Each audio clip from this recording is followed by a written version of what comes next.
Queridos e queridas, bem-vindos a mais um Manda Pro Jurídico by Grupo Pact. Vocês sabem que existe uma grande sinergia entre o Manda e o Grupo Pact. Estamos aqui para falar um pouco mais nessa série sobre Legal Ops. Mas no dia de hoje, estou aqui com uma convidada muito especial, que ela vai botar uma cereja nesse tema. Que cereja é essa, gente? A gente vai falar hoje sobre Privacy Ops e IA Ops. Ou seja, a gente vai entender como a gente vai falar de Legal Operations dentro da lógica de Privacy e de governança de inteligência artificial. Tô aqui com essa mulher incrível, que outro dia ela me entrevistou, agora eu estou tendo a honra de entrevistar ela. Não tinha roupa pra entrevistar, né, Natália, gente? Não tinha roupa, não tinha nem repertório. Mentira, foram tão maravilhosos que eu até me perdi uma hora na entrevista, vocês têm que assistir. Lara Rocha Garcia, que hoje ela tem o pequeno desafio de ser gerente sênior de privacidade, tecnologia e governança de inteligência artificial na Sabesp. Pouco desafio, né, gente? Você abre o jornal todo dia, tem ali Sabesp.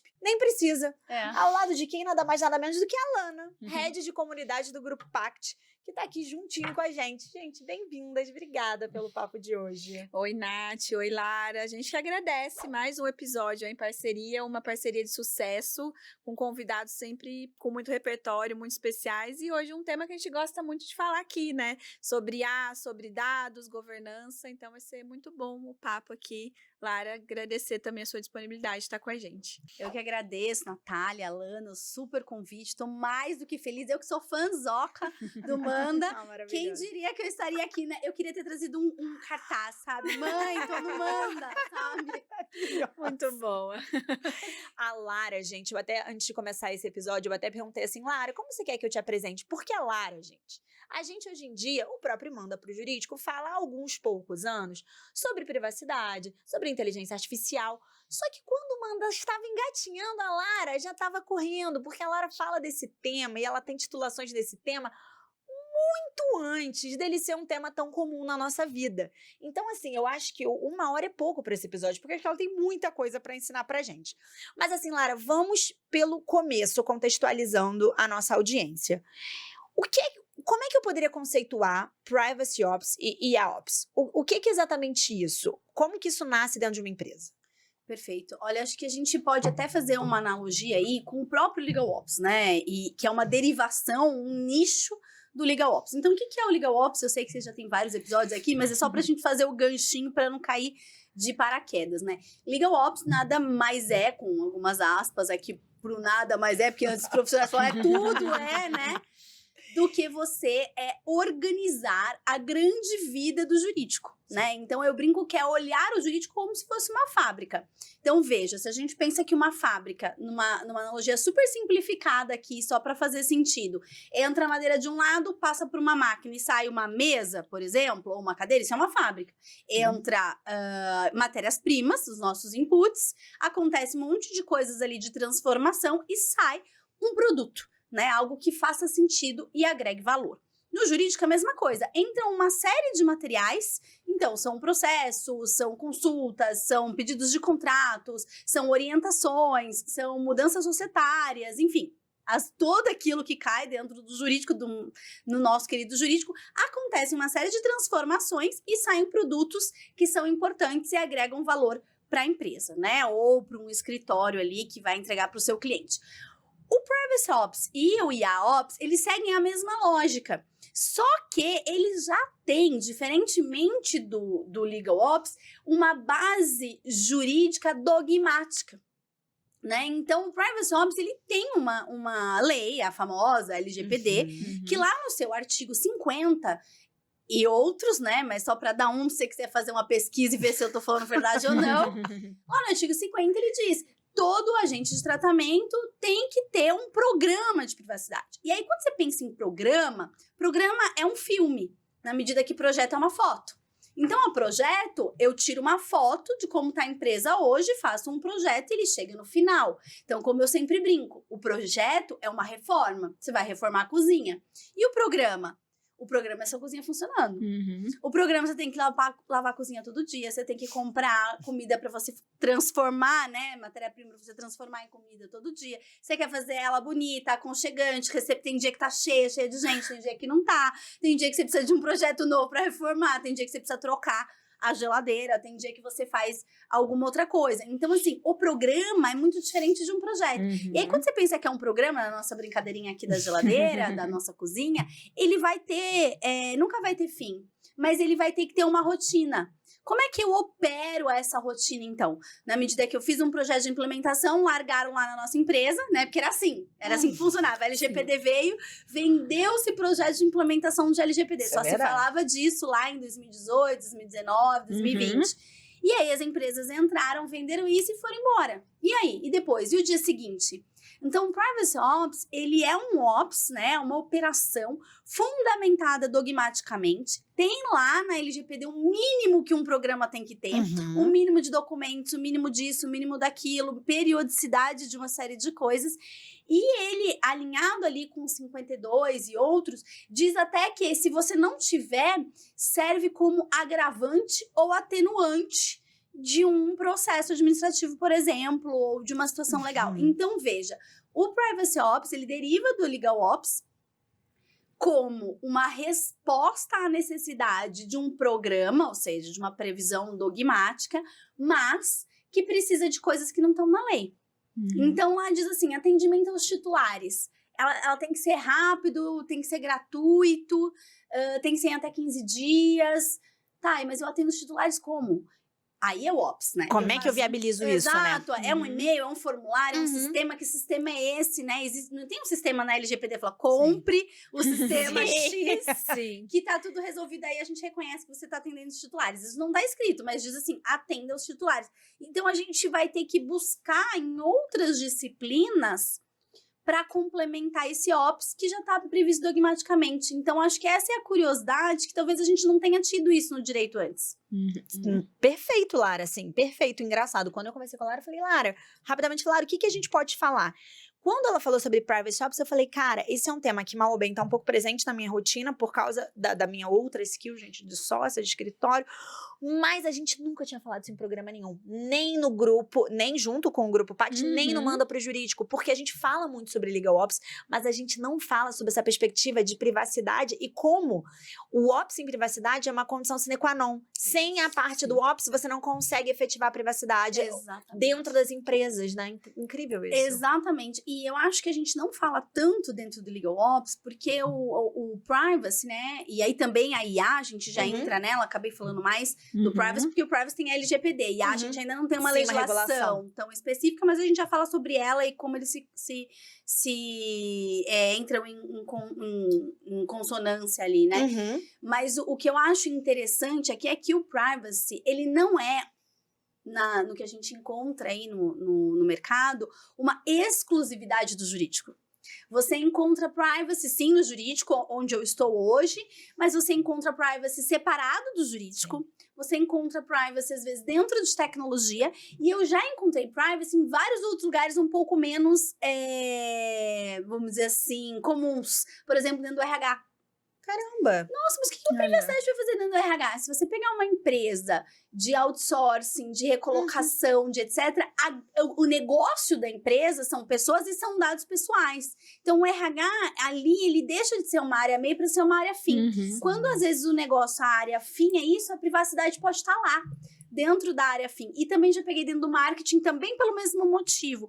Então, como privacidade, ela é uma área que cria maturidade ainda, ela não é exclusiva do jurídico. Então, às vezes, as pessoas não associam mesmo que Legal Ops tem que olhar para privacidade. Ela é sempre privacidade, acaba tendo que fazer uma vertical. Porque ela tem que cuidar do consultivo, ela tem que cuidar do Ops, gerar o programa. Ela tem que cuidar do seu próprio contencioso, que é muito raro um contencioso assumir o contencioso de privacidade. E eles não assumem. Porque é muito específico. Sim, até. E aí acaba assumindo também até os indicadores, as medições, vem tudo separado.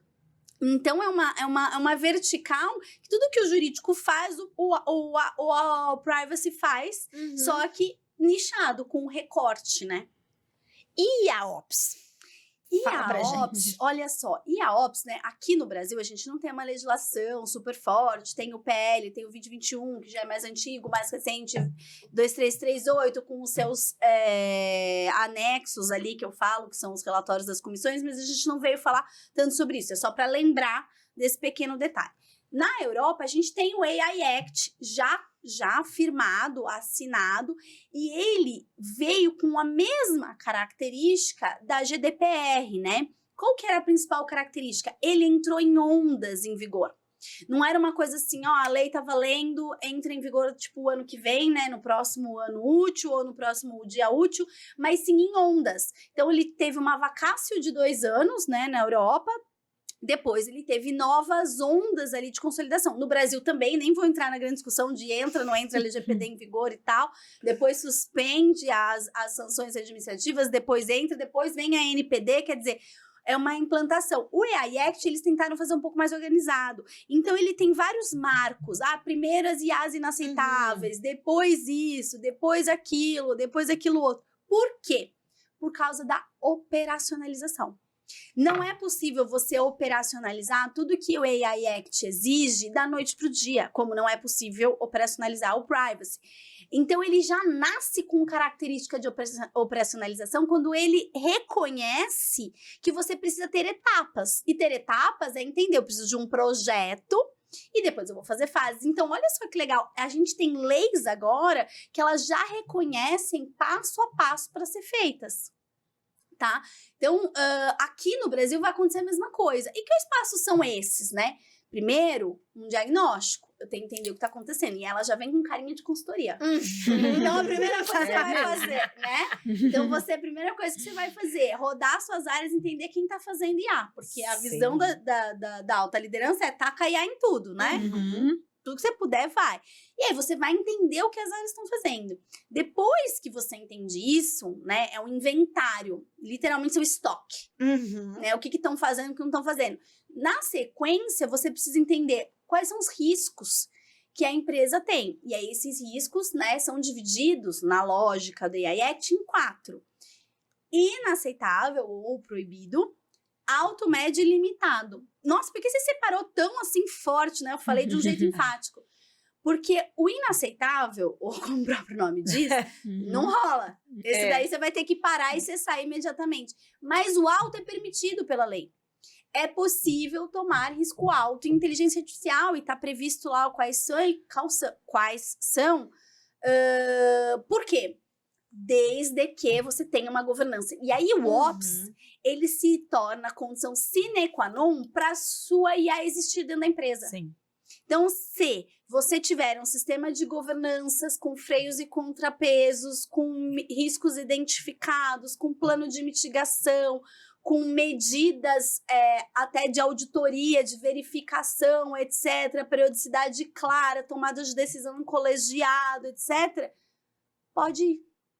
Então, olha só, enquanto o privacy, a dogmática, né, a positivação da lei, exige pela primeira vez o Ops, né, sem isso você não coloca a LGPD em vigor, né, o AI Act, mais do que isso, ele te dá uma permissividade para o seu negócio, desde que o seu Ops esteja super bem. Se o seu Ops não estiver super bem, você vai entrar numa violação.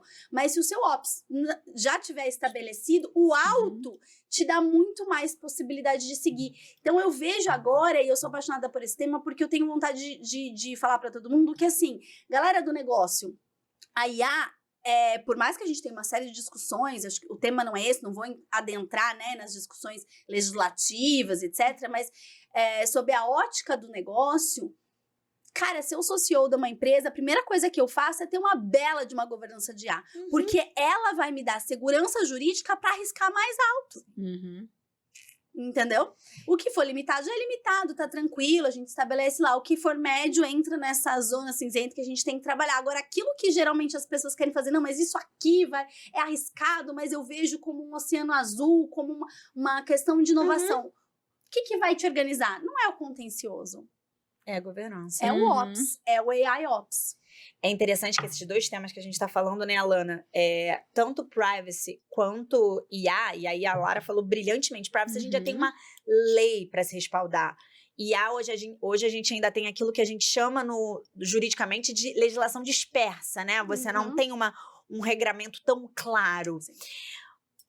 A gente está num momento de muita imaturidade ainda. E não entendam imaturidade como algo negativo. Imaturidade faz parte de um processo de amadurecimento. Sim. Ninguém nasce maduro, e muito menos algo que a gente vai aplicar no universo corporativo nas empresas. Então, esses 2 pontos, eles são bem interessantes porque eles se conectam nesse momento em que há um certo nível de experimentação. E também em algum nível, dependendo do tema, de negligência. Por que eu falo isso? Posso falar. Porque privacy, por exemplo, a gente tem algumas empresas que a gente pode chamar de que são empresas vidraças, ou seja, como elas lidam com muitos dados pessoais, elas estão muito expostas inclusive à ANPD. Então, são empresas que fazem investimentos específicos e objetivos. Até porque elas não têm muita saída, elas precisam fazer, elas estão no meio do olho do furacão. Agora, a gente também sabe que essa é uma área muito negligenciada em outras empresas em que o core do seu business não está tão relacionado com dado pessoal. Então, ela deixa um pouquinho de lado. Porque, gente, tudo em empresa, né? Não queria te dar essa notícia, mas vou te dar. É orçamento. Tudo é budget. Então, né, ainda Ana? não vi nenhuma que pode estar infinita. Total, E você né? pode fazer o que você quiser. Essa ainda não conhecia. Se você manda pra gente até entender o que acontece ali dentro. Em regra, você, né, tem caixinhas e você precisa organizar seu orçamento dentro dessas caixinhas. O que faz com que você tire de um lado e bote de outro. É Isso mesmo. faz... E assuma riscos. E assumir Também. E aí tem dia que risco. você vai assumir risco no consumidor, tem É. dia que você vai assumir risco no civil, tem dia que você vai assumir risco no privacy. E É o mais com menos, né? Que a gente ouve no mercado, fazer as coisas funcionarem. E Ops é peça fundamental dessa engrenagem, né? Sem dúvida. Mas aí agora, a gente falando especialmente de privacy, para depois a gente falar um pouquinho já nesse contexto de maturidade, eu peguei um dado que eu gostei. Aí eu até vou ler aqui para vocês, para falar bem corretamente. É uma pesquisa que fala perfil do DPO no Brasil.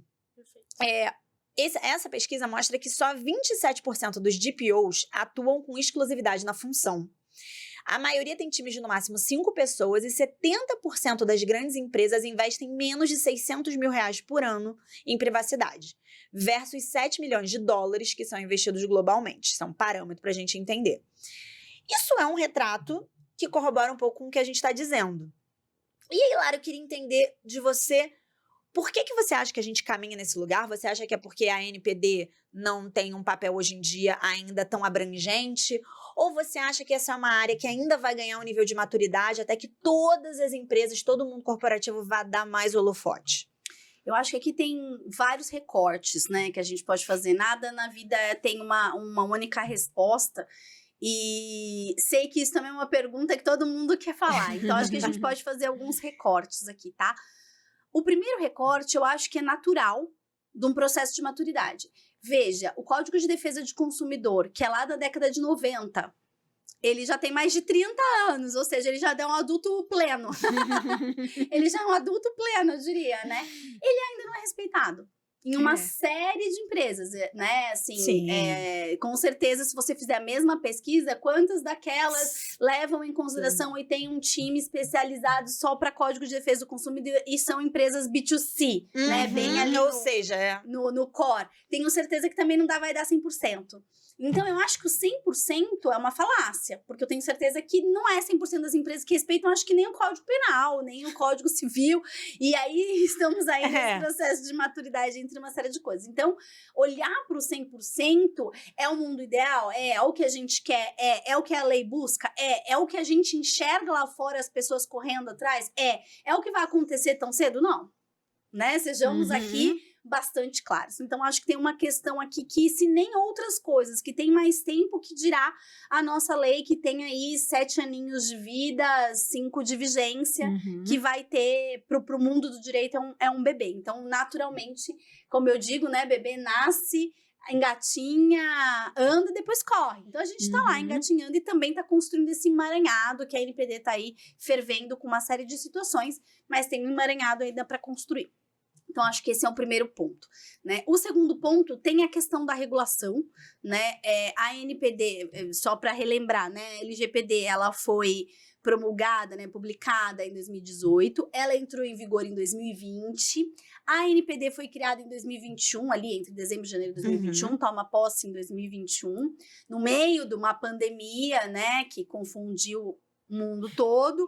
Ela tem mudanças, ela nasce dentro da Presidência da República, ela se torna agora, recebe um caráter de autonomia, agora como agência só em 2025, 4 anos depois, que aí ela passa a ter orçamento independente, agora está no seu processo de contratação.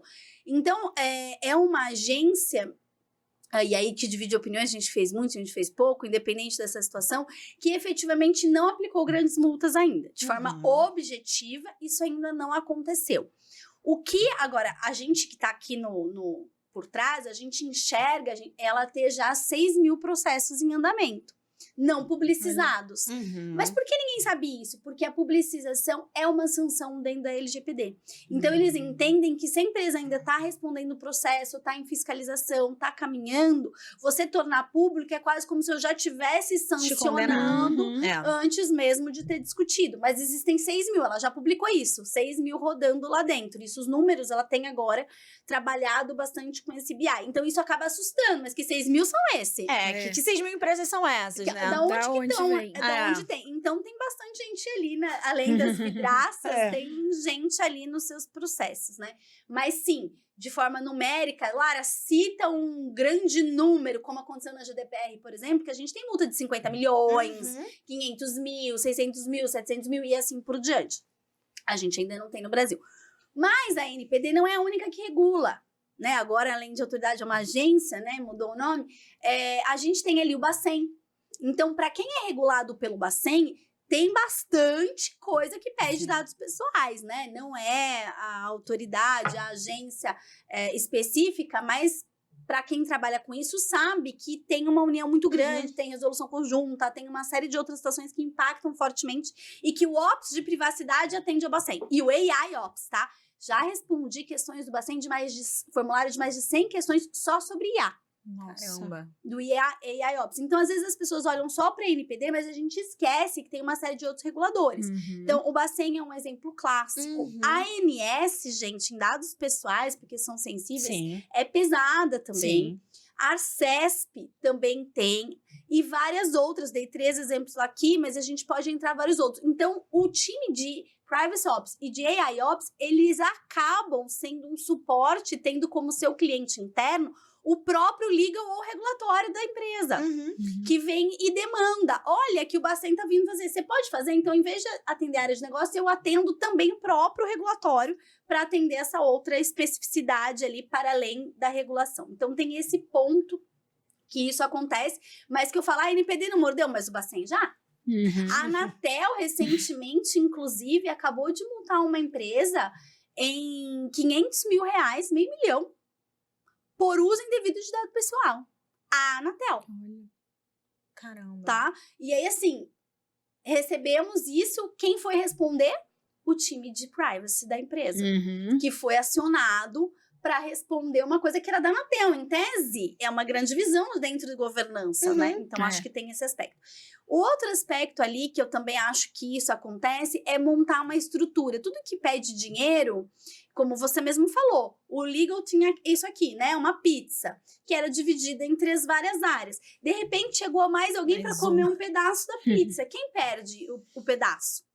Se a pizza tem 8 pedaços, e agora tem 9 pessoas, antes tinha 8. Essa 9ª pessoa vai comer. Ou a gente diminui um pouquinho de cada uma, ou alguém vai diminuir mais, ou a gente tem que ser mais criativo. E aí, as dificuldades de se estabelecer. Até porque vinha aquela visão de que o DPO... o DPO põe no nome do diretor da área e a gente põe alguém. Agora tem regulação específica da NPD que isso não pode acontecer porque é considerado conflito de interesse. Então, isso vai se estabelecendo. E eu acho, aí, quando a gente pensa em Ops, a gente precisa olhar o negócio como um negócio. Então, vou dar um exemplo. Um dos pilares da LGPD, ou de privacidade, é você fazer a criação de uma cultura de privacidade, como compliance, né? Você não vive um compliance se você não tiver cultura, e a privacidade você também não vive se você não criar cultura, porque é impossível o DPO estar em absolutamente todos os processos da empresa que envolvam dados pessoais. É humanamente impossível, isso não vai acontecer. Precisa ter toda uma área de conscientização e cultura dentro da área de privacidade? Ou talvez eu possa ser cliente, e aí a inversão agora, né? Se eu fui fornecedor de um cliente do regulatório do legal, talvez eu possa me tornar cliente interno de uma outra área, como do time de comunicação interna, como do time de RH, como do time de marketing. Falar, galera, vocês fazem uma série de peças para os nossos produtos, fazem as peças internas. E aí você pode, talvez, não ter esse custo ali e ter dentro de outra área. Então, isso também é, às vezes, uma criatividade de governança, né? Outras situações, a gente tem uma série de registros e operações ali do famoso ROPA, que aqui foi traduzido como ROT, né? Registro de Operações de Tratamento pela NPD. E é braçal, é uma das atividades operacionais braçais. Será que a gente não tem IA para fazer isso? E se a gente pôr uma IA para entrevistar a pessoa e ela transformar esses formulários? E se a gente tiver facilitadores das áreas, como os famosos agentes de compliance, como a comunicação faz? Como às vezes o financeiro faz? Então, e se eu transformar essas pessoas, que não serão especialistas, mas podem ser os seus primeiros olhos e ouvidos para fazer um batidão operacional? Sim. Então, você não precisa necessariamente colocar tudo aqui dentro. E essa mesma pesquisa, ela trouxe que muitas vezes o trabalho operacional não fica dentro do DPO, mas fica nessas áreas. Aí você não considera que é do time, porque é uma pessoa que ela é parte compliance, Sim. parte privacy, parte legal, parte administrativo, contas a receber, contas a pagar, e assim por diante. Então, eu também acredito a essas situações que elas são informais. Sim, sim. Aí na pesquisa pode ser levemente maquiada essa ideia. Sim, agora que mas eu não duvido e não questiono a pesquisa do que eu vejo na área, de que as áreas são menores do que um contencioso, por exemplo. Com certeza, não tenho dúvida. E eu acredito a essas várias situações. O que a gente tem visto cada vez mais é crescer a consciência do usuário, do titular de dados, de forma técnica, né? Do nosso cliente, ou às vezes até do usuário interno. Então, você começa a perceber pessoas se recusando a usar facial para entrar em prédio, se recusando a dar digital para qualquer coisa, perguntando por que você precisa dos meus dados, posso só preencher essa parte aqui, não o resto do formulário? Então, você começa a perceber que começa a cair isso em tudo quanto é lugar. E aí, eu acho que as empresas vão ser questionadas mais pelos seus clientes por perder reputação e confiança do que talvez uma sanção específica de algum órgão.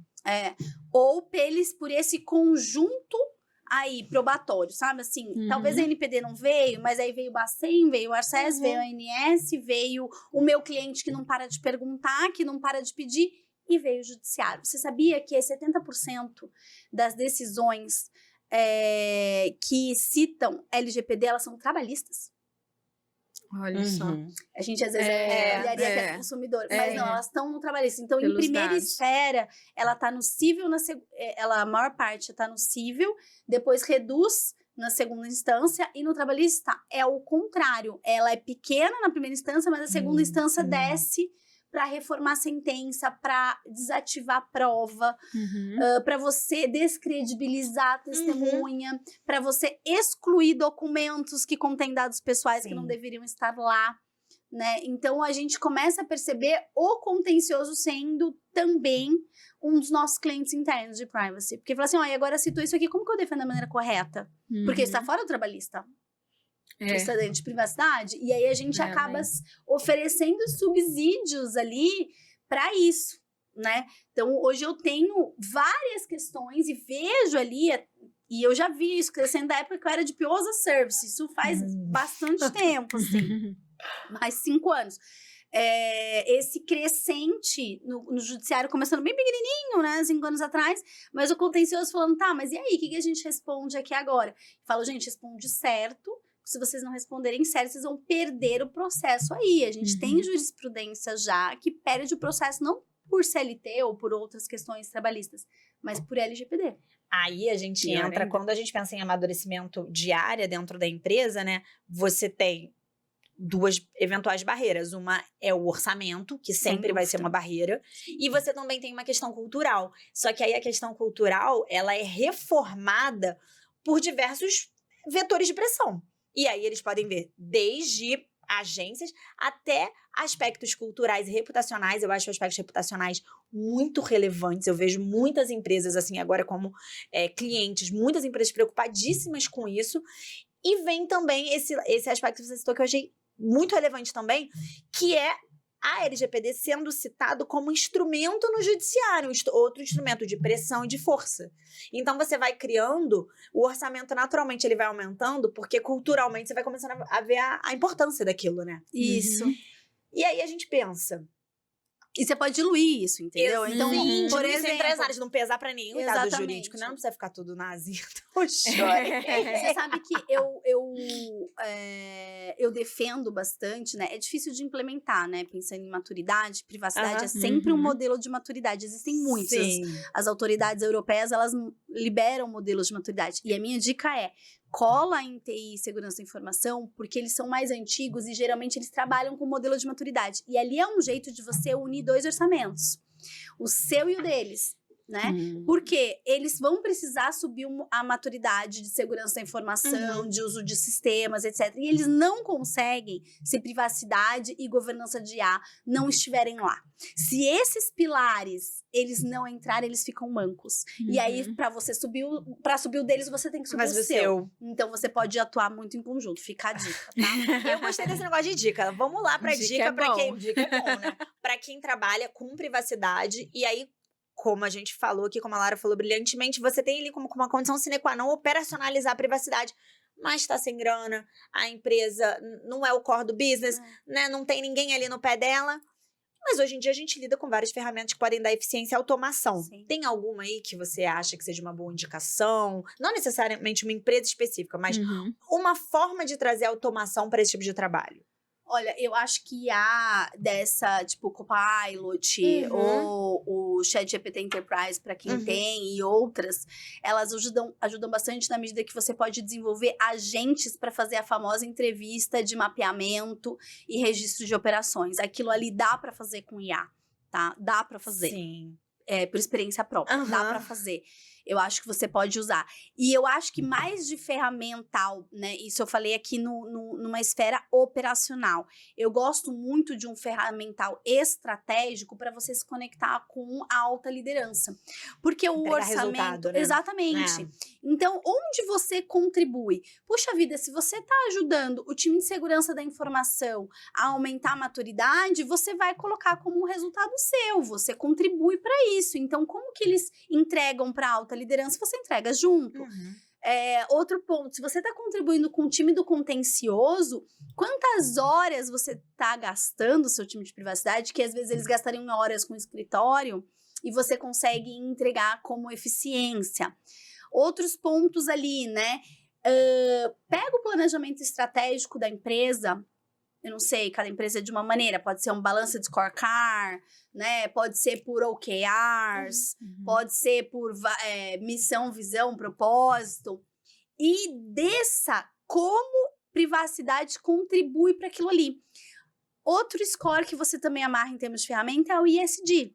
Tem muito, gente, S é super privacidade, super, porque tudo que você vai trabalhar no S ali de diversidade, inclusão, pertencimento, você vai ter que fazer um censo das pessoas, né, os grupos de afinidade, tudo isso é privacidade. Então, você não consegue fazer excelentes grupos de privacidade e aumentar o seu S no ranking do ESG sem privacidade.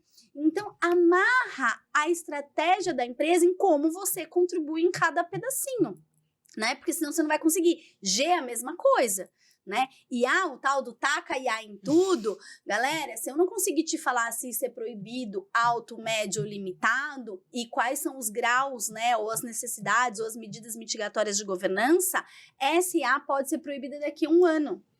E tudo que a gente fez com ela pode ser considerado ilegal. Né? Então, eu penso que se você... É muito difícil você ter lá, assim, metas do CEO, né? Aumentar a maturidade de privacidade e de IA. Assim. Uso responsável de IA. Se a gente não bater 80% das... Não vai estar lá, gente. Ou pelo menos eu não vi ainda, né? Infelizmente. Se você vê, manda pra gente, mas acho difícil. Se você vê, manda pra gente. Manda pro jurídico aqui. Mas não tem, não vi, né? Me dói, né? Sou especialista, mas me dói, mas não tem. Agora, tem, por exemplo, aumentar o número de mulheres em liderança. Isso a gente já viu, Sim. metas de CEO. Uhum. Como você sabe se é mulher, se não é mulher? Como você atende às questões agora de equidade de gênero, de salários, né? Sim, Equidade sim, salarial? Como você coloca a raça no e-social? Tudo isso são questões de privacidade e proteção de dados, que é o ops da privacidade e proteção de dados, que vai te dar elementos para entregar de forma não só compliance, como confiáveis.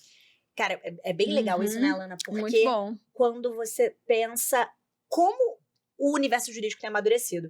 Você Uhum. vê, a Lara, ela trouxe não só potenciais ferramentas de automação ou uso de inteligência artificial para trazer eficiência e redução de custos, mas ela também, no ato seguinte, ela já pensou em métricas que possam dar visibilidade no jurídico ali como business partner, como legal partner, dizendo que ele tá agregando ao negócio. Isso é uma maturidade muito que Ops Uhum. trouxe pro direito, né? Total. A Lara ativou a skin dela professora, que a gente no começo falou de como se apresenta, e ela falou do papel professora brilhantemente, tá dando uma verdadeira aula aqui pra gente. Isso é verdade. E esses temas conectam muito, assim, com o que a gente gosta de falar aqui no Manda e no grupo Pact Insights, que é essa cautela mesmo do uso da IA, pensar nos dados, porque a gente também trata dados dos nossos clientes nas integrações de base, nas automações, no saneamento, em todos os fluxos, e é super importante ter esse parceiro antes para pensar nessa operacionalização, e Ops vai estar em tudo, na IA, no privacy, no fluxo, na demanda, auxiliando no contencioso.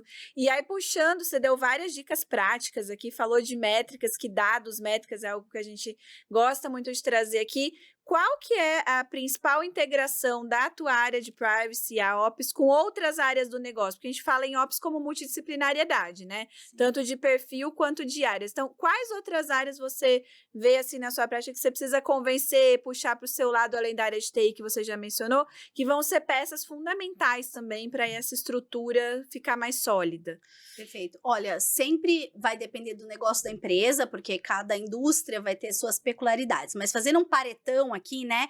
80% tá lá em TI, que ele tem que ser um melhor amigo. Eu brinco que é o par de vaso, onde um vai, o outro vai.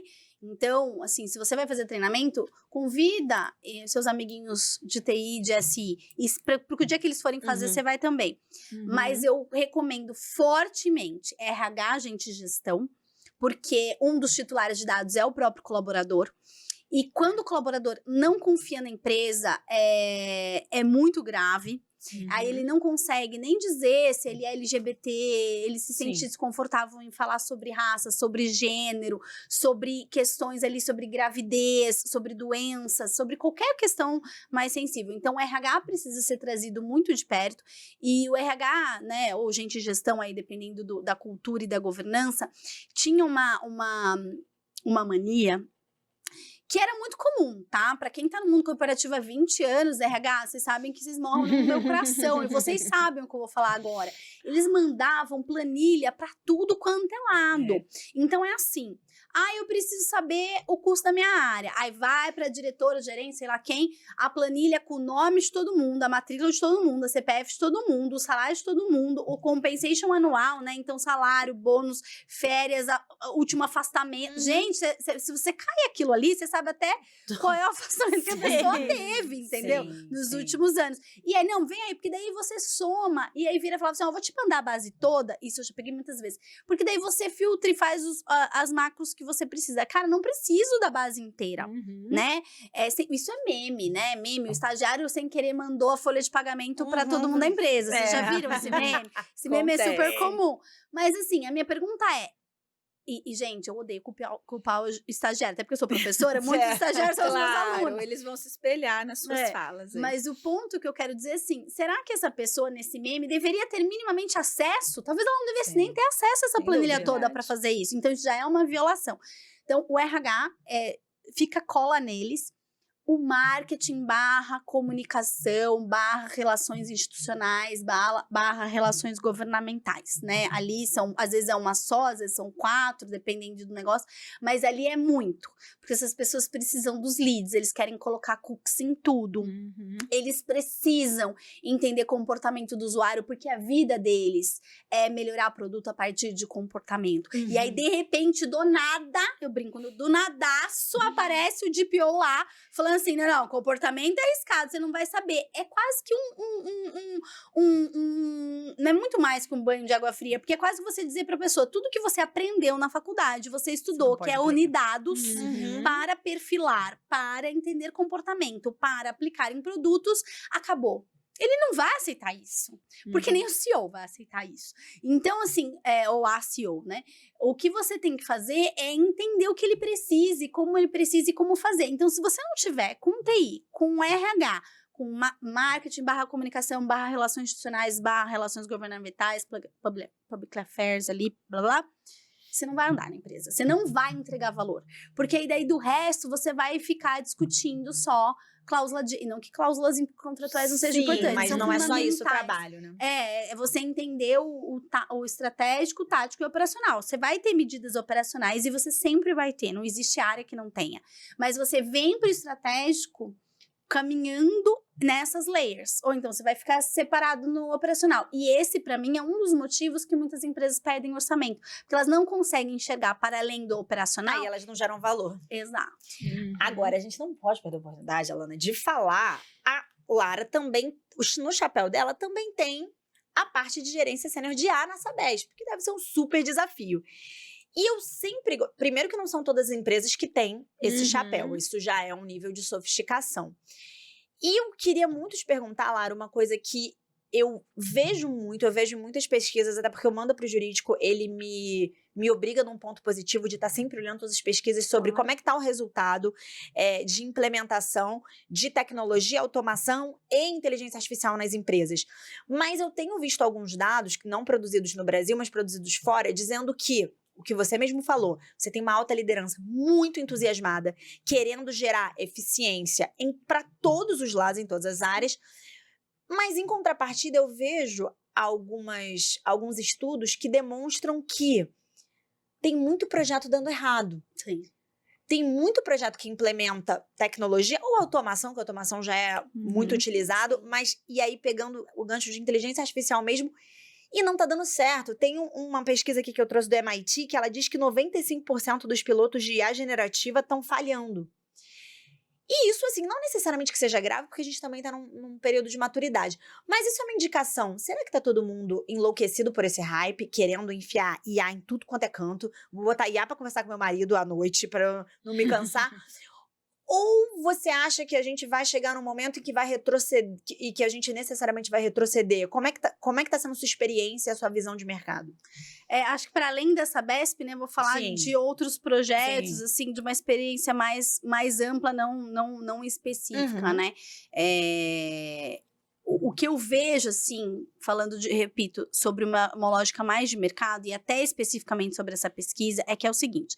Primeiro que quando a gente fala IA, as pessoas automaticamente pensam na generativa. Sim. Né? Porque ela é aquela que tirou o conhecimento técnico, né? Te colocou numa telinha simples e fácil de usar, como se fosse uma conversa, e aí isso acabou democratizando. Mas existem vários outros tipos de IA. Né? Então, com supervisionado, unsupervisionado, deep learning, e isso já está sendo usado faz muito tempo, ela não é nova. Ela tem décadas e décadas aí sendo utilizada com erros e com acertos, tá? Então, acho que esse é um primeiro ponto, né? Essa pesquisa coloca muito porque a gente acha que a IA ela vai performar como se ela fosse mágica. Ela não é mágica. Isso não é para a empresa que eu trabalho, para todas. Ela requer ensinamento, porque o ser humano requer ensinamento, gente. Por mais sênior que você seja, qualquer uma de nós, se trocar de trabalho, sair da empresa A e for para a empresa B, qualquer que seja, vai ter que, calma, pera, onde eu tô, como que funciona? Será que aprender? Será que esse processo é igual? Será que é diferente? O que tem de similaridade? O que tem de diferença? O que eu tenho que aprender? Qual que é a cultura que trabalha aqui? Quais são os processos e tal? E aí é a mesma coisa. A gente joga ela lá e a gente não tem tempo de ensiná-la, em primeiro lugar. E ela tem uma curva de aprendizado relativamente grande. Sempre vai ter. Tem porque é da natureza dela. Tem porque ela se baseia em dados. E muitas dessas IAs generativas nascem sem base de dados. Ou então nasce com uma base de dados bagunçada. Seria o mesmo, eu sempre brinco aqui, né, com os meus alunos e com as pessoas que eu trabalho, e que eu já trabalhei em outros lugares. Seria o mesmo que você virar e falar assim para alguém que você acabou de conhecer, que nunca te viu na vida, e falar assim, cara, você é muito boa em moda. Você é uma pessoa super boa, estudou, não sei o que. Faz o seguinte, vai lá na minha casa e escolhe uns looks pra eu ir trabalhar, ou escolhe um look pra eu ir na festa, escolhe um look pra ir em tal lugar. Pô, a pessoa vai na sua casa, ela vai conseguir abrir a porta lá do seu quarto, do seu quarto, do seu guarda-roupa, seja lá onde estão essas coisas, mas será que ela vai acertar? Você entende o que eu tô querendo dizer? O que ela sabe de você? O que ela sabe do seu tamanho? O que ela sabe do que você gosta? O que ela sabe da imagem que você quer passar? O que ela sabe das pessoas que vão te ver e como você quer se relacionar com essas pessoas? Entendeu? Porque aí fala assim, mas como você quer? Nossa, eu quero ir linda e confortável. Cara, me põe numa Havaianas, mas eu não vou poder ir trabalhar de Havaianas, né? Me patrocina, mas não vou poder. Então assim, mas... Falei confortável, aí ela vai pensar, puxa, o mais confortável na cabeça dela é Havaianas, então eu vou botar os chinelos. Então, assim, é essa lógica que eu tô tentando dizer, que não vai ter nenhum ser humano, por mais maravilhoso que seja em consultoria de moda, que vai entrar na sua casa e vai te dar um look de cara pra ocasião certa, pra hora certa e rápido. Ele vai fazer erros e acertos. E conforme você vai ensinando, não, isso aqui é bonito, mas na minha empresa eu não posso trabalhar assim. Né? Tem empresas, por exemplo, que tem dress code, até porque eu trabalhei em saúde muitos anos, você não pode ir de sapato aberto. Por mais lindo e confortável e elegante que seja, você não pode pôr uma sandália, você vai ter que ir com um sapato fechado. É uma obrigação regulatória e, mais do que obrigação regulatória, acabou virando o dress code da empresa, né? Mesmo que você não esteja na assistência, virou que ninguém vai fazer um negócio desse porque não pega bem, não faz muito sentido. Mas se a consultora não sabe disso. Porque se eu vou trabalhar, se eu tô trabalhando numa empresa de tecnologia é uma coisa, uma empresa de saúde é outra, numa fábrica que eu nem posso salto usar. Porque a fábrica vai ter esses problemas de segurança e tal. Então, trazendo para o nosso contexto e respondendo a tua pergunta, quais são os dados que eu dou para a IA generativa trabalhar? Eu não dou, muitas vezes. Ou eu dou ele todo bagunçado e mais não dou tempo para ela aprender. Então, eles falham porque ou eu não sei pedir, ou eu não sei, não dou base, ou eu não dou tempo para a ausência dos dois elementos se consolidarem. Então, eu vejo 3 grandes situações aqui, tá? E isso a gente já viu em vários outros aspectos, que era a questão da internet. Para quem começou a trabalhar com o mundo da internet lá, eu nasci, né? Nasci no mercado de trabalho, porque eu não estudei com internet, tem mais de 40 anos. A internet, como a gente conhece, tem 25. Mas eu comecei a trabalhar com internet no comecinho dos anos 2000, né? Então, eu tenho mais de 20 anos de trabalho de internet. E lá atrás, também se falava isso. Nossa, a internet é maravilhosa, você acha tudo. Aí você buscava num Cadê da Vida, Yahoo Resposta, que era o que tinha. Falava, nossa, aqui só tem lixo, né? Não acho nada do que eu quero, só tem coisa fake. Nossa, tem um monte de mentira. Quem não ouviu isso no comecinho do Google? Que você tinha que ficar procurando, os sites não faziam sentido. Mas o conceito tava lá. E é o que a gente faz hoje. Hoje a gente pula 20 anos, se não tá na internet, não existe no mundo. Sim. Eu acho que a gente faz a mesma analogia. No começo, agora, a gente não sabe pedir, a gente não sabe organizar, mas continua insistindo numa linha de ensinar, de fazer com calma, porque resultado bom não nasce da noite pro dia em nada. E sabe uma coisa que você fala que eu vejo muito? Eu acho que eu sempre brinco isso. Uma das grandes vantagens de você trabalhar no escritório, se é só escritório, como é o meu caso, é que você vê muitas realidades. Acho que a Lana na Pax também deve passar por isso. Você tá próximo de muitas empresas, então você tem uma visão muito ampla do mercado.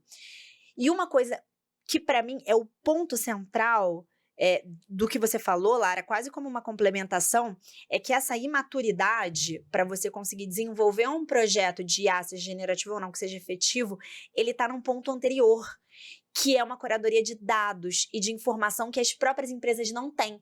Imagino que a Alana no Grupo Pact deva vivenciar algumas coisas nesse sentido, de que você não tem uma base de dados. Não. Então, você quer treinar uma IA para trabalhar para você, seja em qual configuração for, para te trazer eficiência, seja em que configuração for, mas você não consegue treiná-la porque você não tem a sua própria base de dados organizada, compilada, armazenada.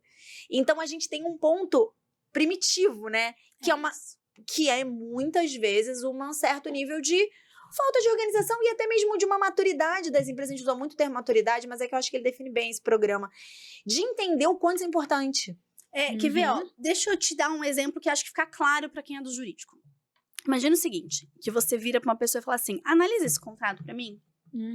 Aí você vai falar assim, qual a legislação? É do Brasil? É da Europa? É dos Estados Unidos? É aqui da Argentina? São diferentes, Sim. né? E a legislação muda. E pode ter contratos que são internacionais.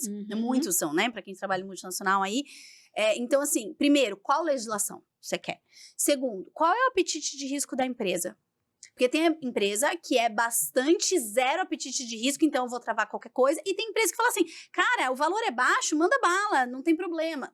Ou o valor é alto, eu tenho um risco aqui. Qual é o apetite de risco da empresa para você saber se você vai ou não vai?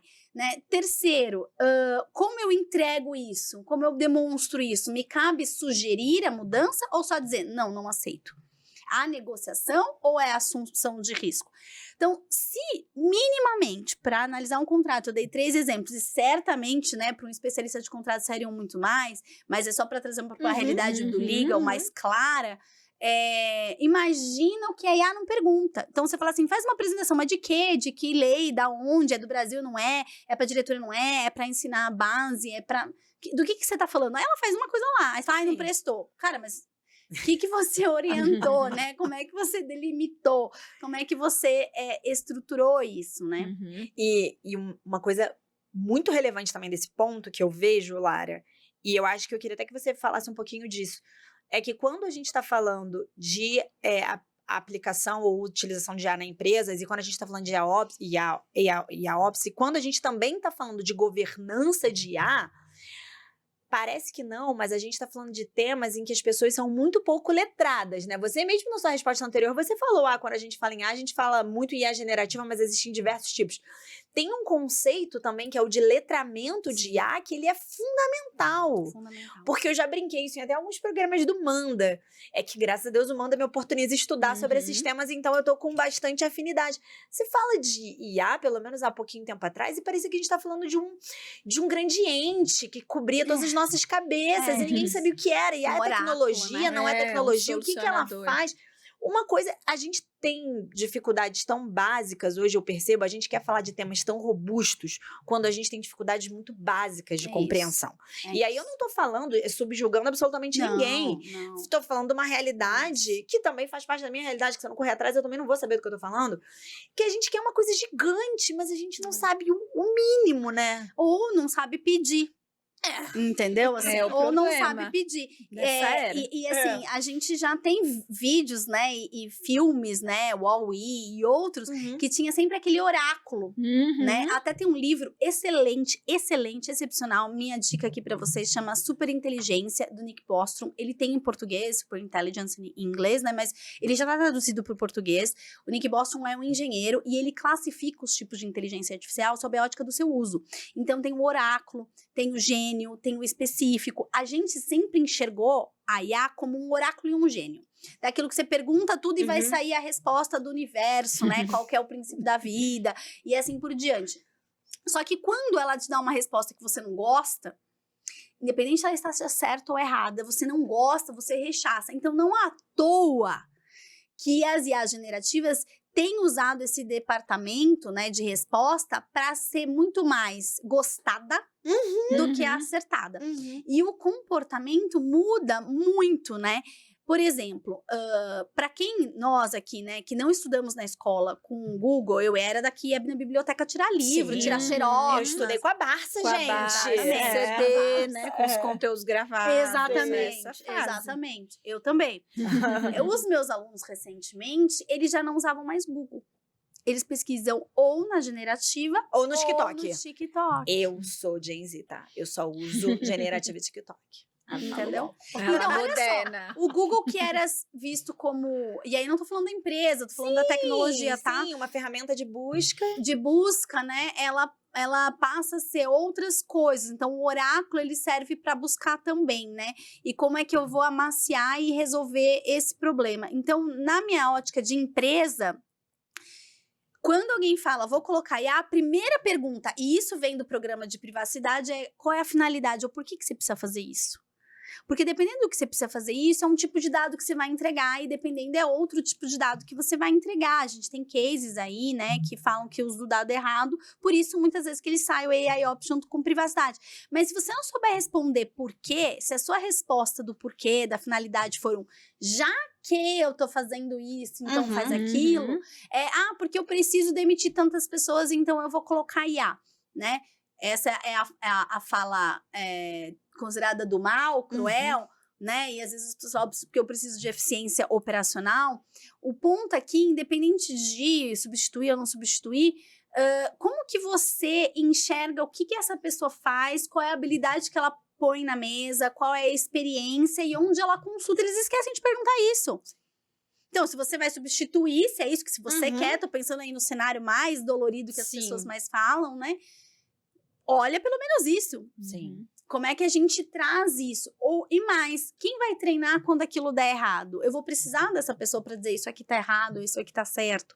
E aí a gente vai aumentando a eficiência. Na mesma lógica de que na última revolução a gente dizia que o trator substituía o arado, substituía tantos... refinar os modelos.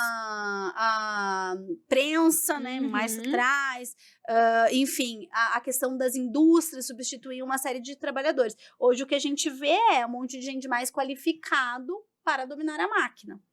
É nessa lógica que eu enxergo essa parte de governança, né? Como é que você se qualifica para além disso, pergunta melhor e entende as consequências disso. Eu acho, gente, para você que tá nos ouvindo e aprendendo com a Lara junto com a gente, para você começar a perguntar melhor, eu acho que você precisa começar a ser mais curioso e estudar um pouco melhor. A gente fica achando, como a Lara trouxe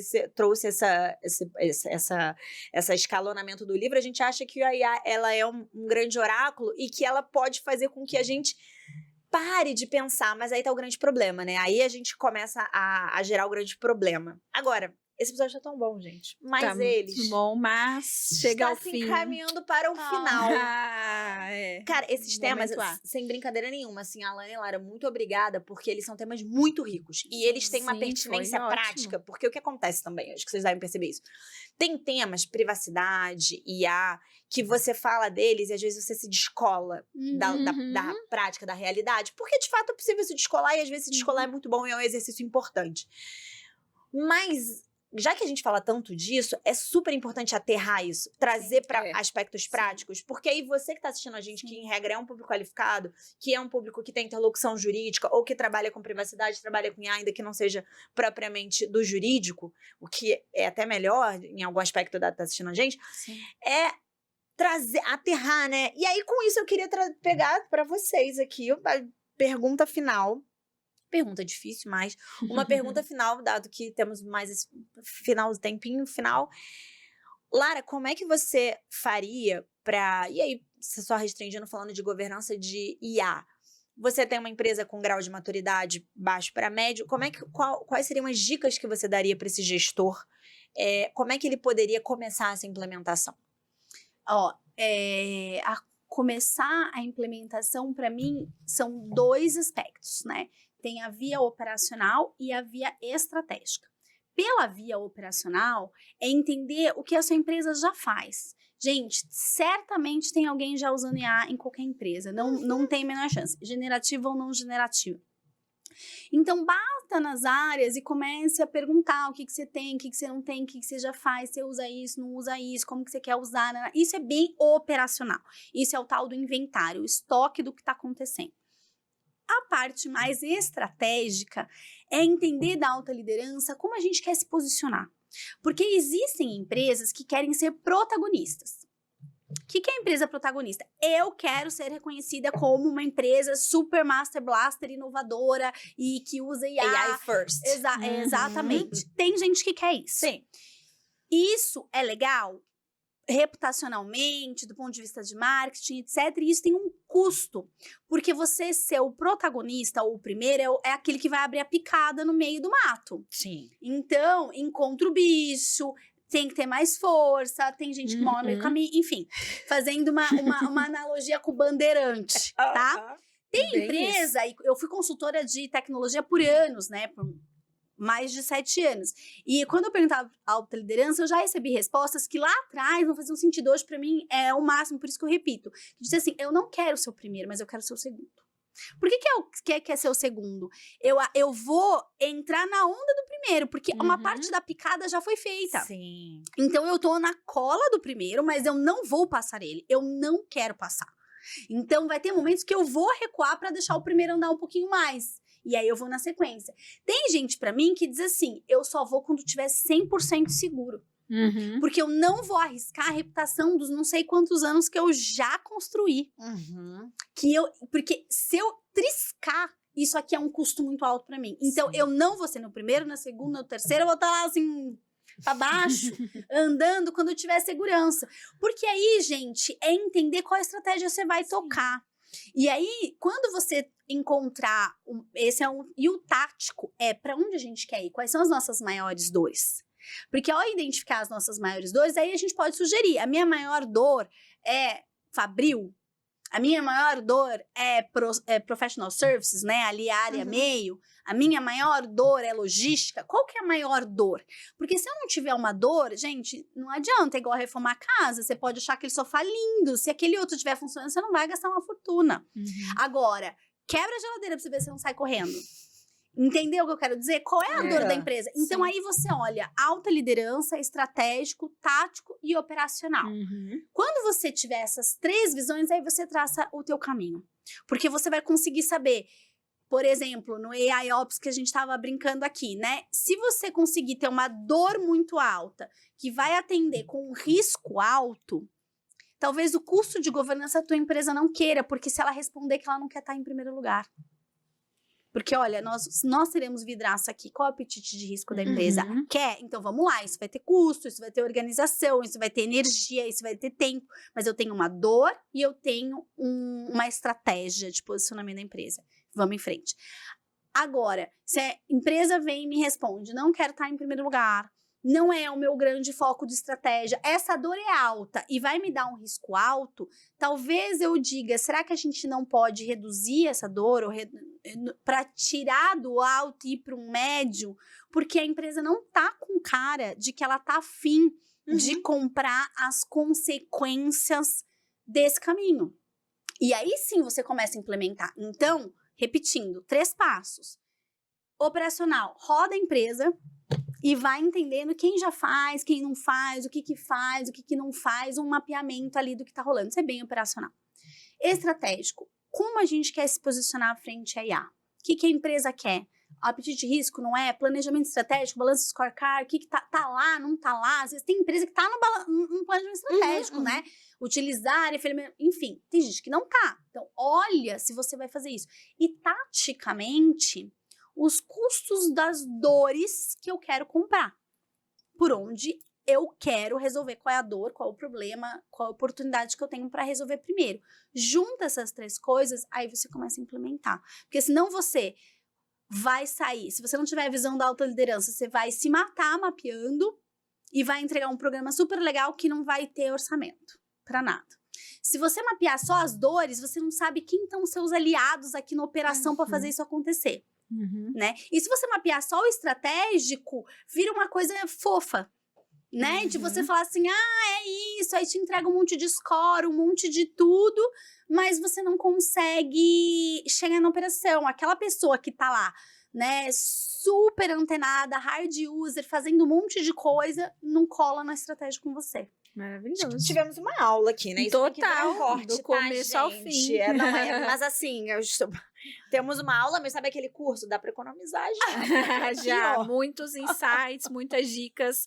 Lara, foi maravilhoso, muito bom te ouvir mesmo, essa sinergia de pensar no todo, não só na IA isoladamente, na ferramenta, na automação, mas em toda essa situação de mapear fluxo, a privacidade, a importância da gente ter parceiros e ter pessoas no mercado que levam para frente essa mensagem, que o Manda também como um grande propulsor de conhecimento, e a gente fica muito feliz também de fazer parte desses movimentos como grupo, como consultoria, como um hub mesmo de soluções para auxiliar e o jurídico também a repensar suas formas de trabalhar, e são com parceiros assim que a gente consegue também levar essa mensagem. Nath, acho que a gente encerrou essa primeira temporada agora, essa segunda temporada, né, do Manda pro Jurídico aqui com chave de ouro ali, muitos conteúdos. Esse foi o 4º episódio que a gente gravou dessa série agora, e vem mais coisa boa pela frente, né? Então o pessoal pode continuar acompanhando a gente aí nas redes, LinkedIn, Spotify, YouTube, que vem mais coisa pela frente.